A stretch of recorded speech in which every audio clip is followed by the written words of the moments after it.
Sebentar, ini kita sambil jalan ke sana. Yuk, ada yang harus dibacakan oleh Rifki Betul, kan? ini juga kita Silakan. untuk mengantarkan dialog kita hari ini. Kemarin ada rapat terbatas, mungkin gambarnya sudah naik saat ini. Rapat terbatas yang memang membahas khusus instruksi dari Presiden ya terhadap beberapa pihak-pihak yang memang menangani kasus Gayus Tambunan. Ada 12 instruksi yang dilontarkan oleh Presiden Susilo Bambang Yudhoyono untuk segera ditindaklanjuti oleh kepolisian, Kejaksaan Agung dan juga KPK serta ikut juga melibatkan Satgas Pemberantasan Mafia Hukum. Kami juga memiliki pernyataan dari Presiden Susilo Bambang Yudhoyono pada saat rapat terbatas kemarin. Kepolisian Negara Republik Indonesia, Kejaksaan, Kementerian Keuangan, dan Kementerian Hukum dan Hak Asasi Manusia, saya instruksikan untuk mempercepat dan menuntaskan kasus hukum Saudara Gayus Tambunan. Juga saya instruksikan untuk memberikan tindakan administrasi dan disiplin di samping sanksi hukum bagi yang dinyatakan bersalah kepada semua pejabat yang nyata-nyata melakukan penyimpangan, pelanggaran, dan bahkan kejahatan.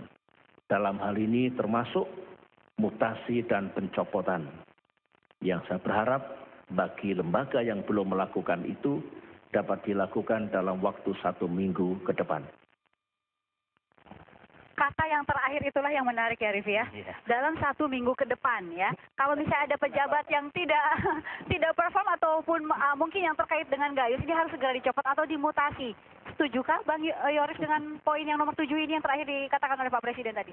Setuju sih, setuju. Tapi, cuman realisasinya kok ada gimana? tapinya ya? Kenapa masih ragu? Karena ini udah dari dulu.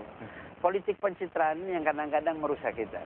Loh, tapi kan apa yang dikatakan oleh Pak Presiden sudah kasih waktu ya, 1 pekan. Ini kan baru sebuah instruksi, tinggal di bawahnya aja menjalankan. Beliau waktu menjabat yang kedua kali, beliau menyampaikan bahwa dia akan memimpin sendiri dalam rangka pemberantasan korupsi sebagai Panglima.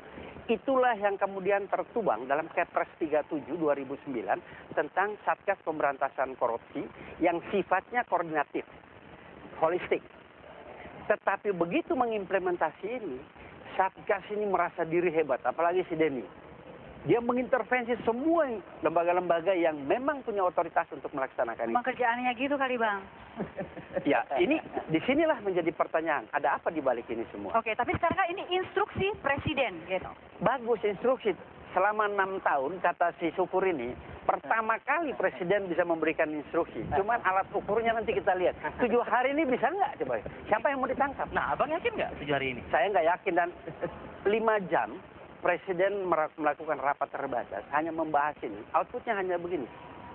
Kita ini bukan kita semua sepakat bahwa korupsi ini menjadi musuh bersama. Itu komitmen, bukan karena ada aspirasi kayak semalam Denny sama pakar tata negara itu ngomong. Nggak bisa, kita udah sepakat bangsa ini bahwa korupsi adalah musuh bersama. Siapapun dia. Nah sekarang Gayus, jangan kita terjebak dengan Gayus saja. Gayus ini bukan aktor.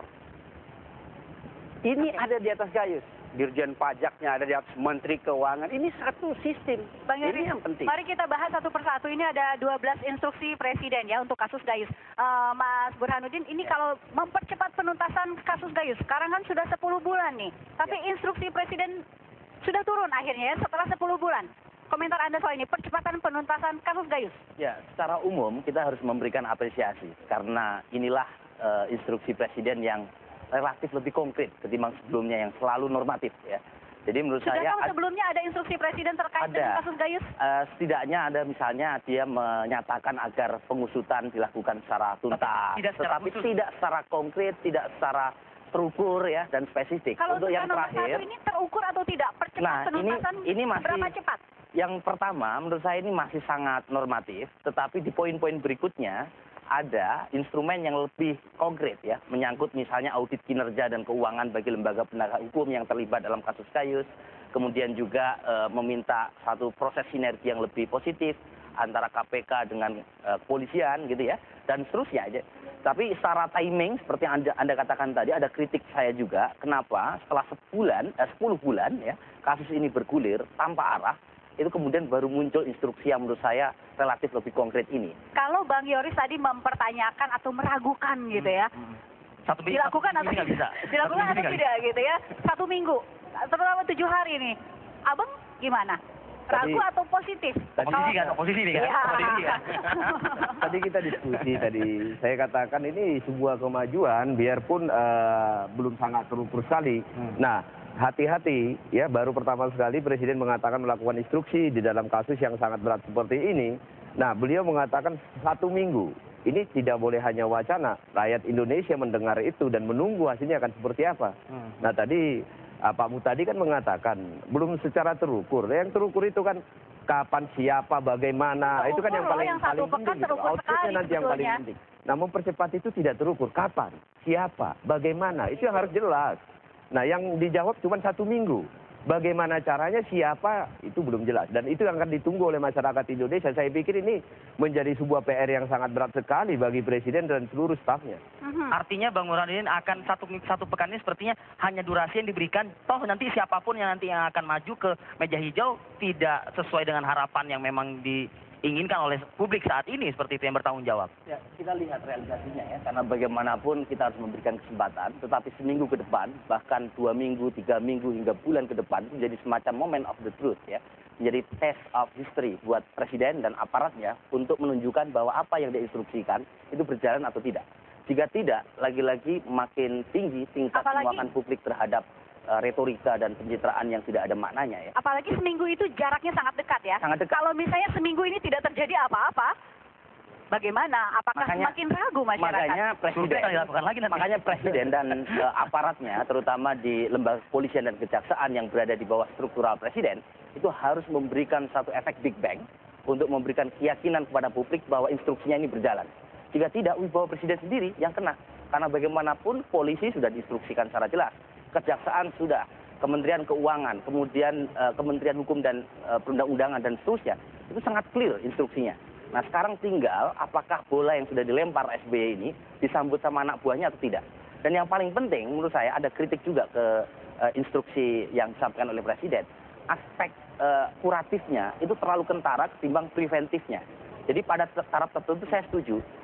Gayus ini kan hanya pion menurut saya ya. Jadi sumber atau akar masalahnya harus diselesaikan. Di mana itu? Yaitu menumpuknya kekuasaan yang dimiliki oleh Direktorat Jenderal Pajak. Jadi bayangkan Ditjen Pajak ini, dia yang berhak untuk menetapkan potensi penerimaan negara dari pajak, dia pula yang memeriksanya, dia pula yang mengadilinya, dia pula yang menetapkannya. Tanpa audit loh. Tanpa audit. Jadi abuse of power itu akan muncul jika terjadi penumpukan kekuasaan ke salah satu lembaga. Jadi tugas DPR saya kira dan pemerintah itu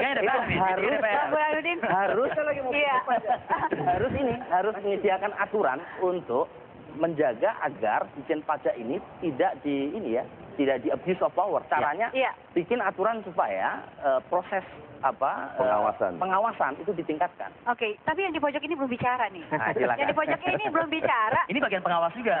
Pengawal pemerintah. Kalau yang satu pengawas atau pengawal? Yakin ya dengan 12 instruksi Presiden pastinya positif gitu kan? Begini, saya kira 12 instruksi Presiden ini sangat konkret dan juga ini bukankah ini keinginan kita bersama seluruh rakyat Indonesia. Yang mana yang sangat konkret yang menurut Bang Pohan yang sangat konkret? Yang 12 poin itu bagi saya sangat konkret ya, dari percepatan untuk pemberantasan korupsinya dan kemudian apa, Bang Pohan? pencopotan kalau misalnya untuk mereka yang terbukti katakanlah bersalah atau melakukan pelanggaran. Dan ingat di dalam semua ini kita harus mengutamakan hukum juga gitu ya. Kita harus ingat juga jangan serta-merta menghukum orang tanpa ada alat bukti yang cukup. Pasal 10 KUHP sendiri sudah mengisyaratkan seperti itu. Artinya kita mesti berhati-hati di sini. Tetapi arahan Presiden sudah sangat jelas ya, bahwa misalnya di situ ada 3 sasaran, yaitu untuk siapa yang bersalah harus dihukum, kedua masalah penataan organisasi, dan yang ketiga masalah koreksi ke depan. Nah, dan ini bukan hanya tugas Presiden, tapi kita atau semua. tidak oleh para pembantunya. Itu yang menjadi masalah. Jawab nanti ya, kami jeda dulu. Ini ada Bang Oni dulu ya. Iya, kalau tadi Bang Roy sudah menanyakan Bang Oni mana, nah ini keluar nih. Ah, itu Bang Oninya. Ini nih. Monggo Bang.